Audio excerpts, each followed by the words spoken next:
La direction du PDCI RDA a écouté, comme tous les Ivoiriens, le lundi 27 décembre 2021, la déclaration du procureur de la République près le tribunal de première instance d'Abidjan relative à l'état d'avancement de la procédure en cours sur les événements survenus à l'occasion de l'élection présidentielle d'octobre 2020.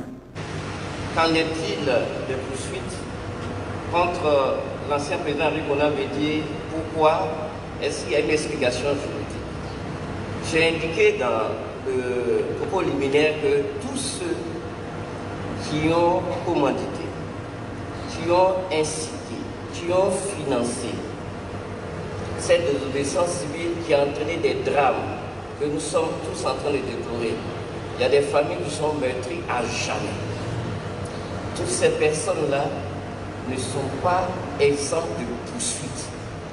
C'est vrai qu'il existe une loi, celle de 2005, sur les anciens présidents de la République, les anciens présidents d'institutions, les anciens ministres.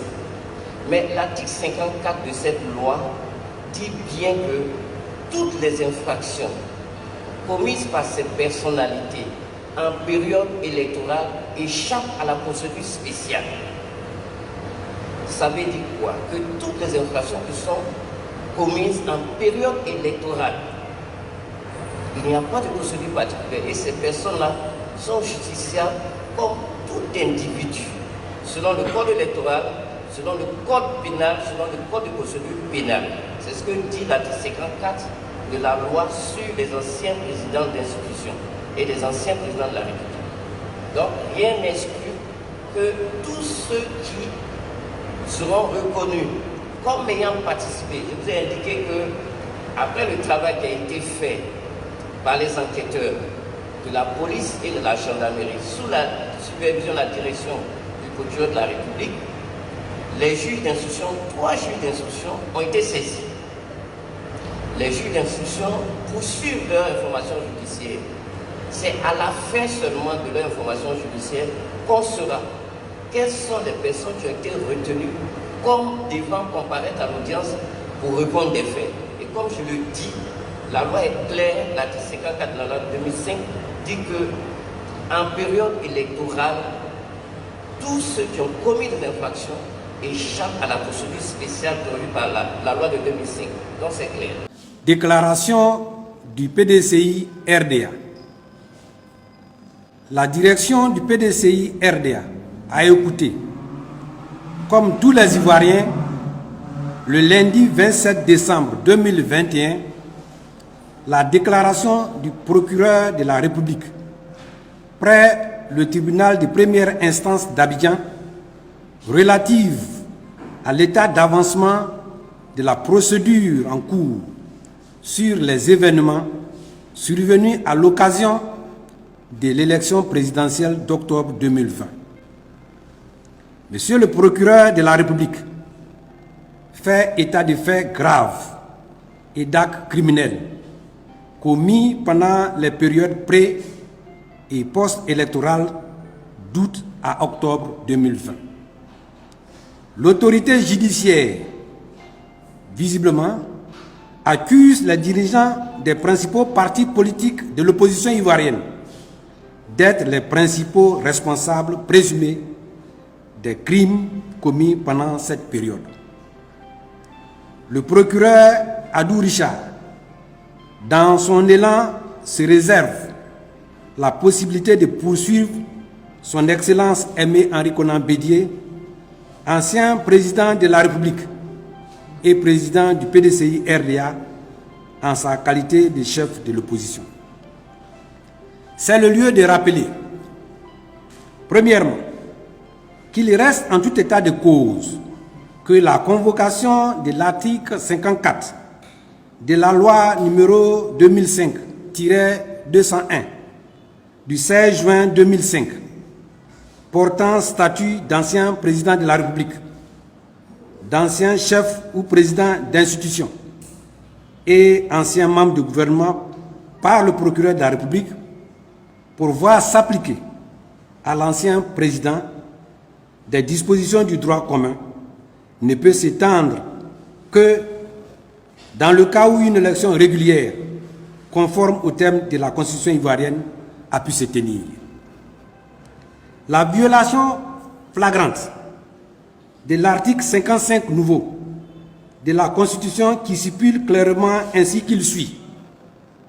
Le président de la République est élu pour 5 ans au suffrage universel direct. Il n'est rééligible qu'une fois. Donne une fondation illégale et irrégulière à cette prétendue consultation qui est tout, sauf l'élection présidentielle du président de la République de Côte d'Ivoire, qu'encadrent si fermement les dispositions constitutionnelles. Deuxièmement, que l'on est en droit d'affirmer, sans embâche, que le troisième mandat et ses supporters sont les auteurs directs et indirects de la désobéissance civile, des exactions et violences qui ont suivi en octobre 2020. Troisièmement, que le 11 novembre 2020, le président Aimé Henri Konan Bédié a accepté une rencontre avec le chef de l'État sur demande expresse des amis de la Côte d'Ivoire pour donner une chance au retour de la paix dans notre pays.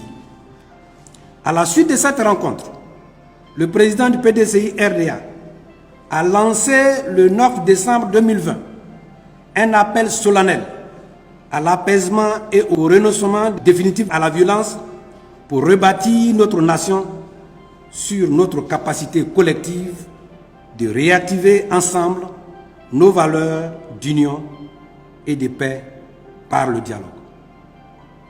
La calmie que connaît actuellement notre pays est le résultat de l'engagement du président du PDCI-RDA, soutenu par la volonté de paix et de démocratie à laquelle sont fermement attachés les leaders de l'opposition qui, dans leurs activités, dans leurs discours, dans les contributions de leurs élus au Parlement, s'inscrivent aujourd'hui dans la dynamique de la réconciliation dans notre pays.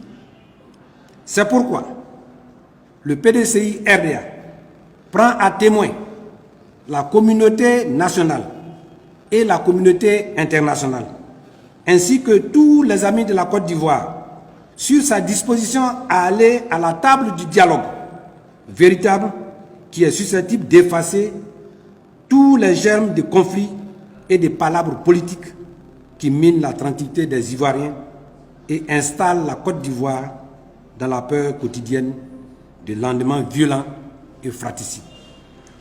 Et le PDCI-RDA s'y rendra sans crainte ni peur de quelque procédure judiciaire que ce soit.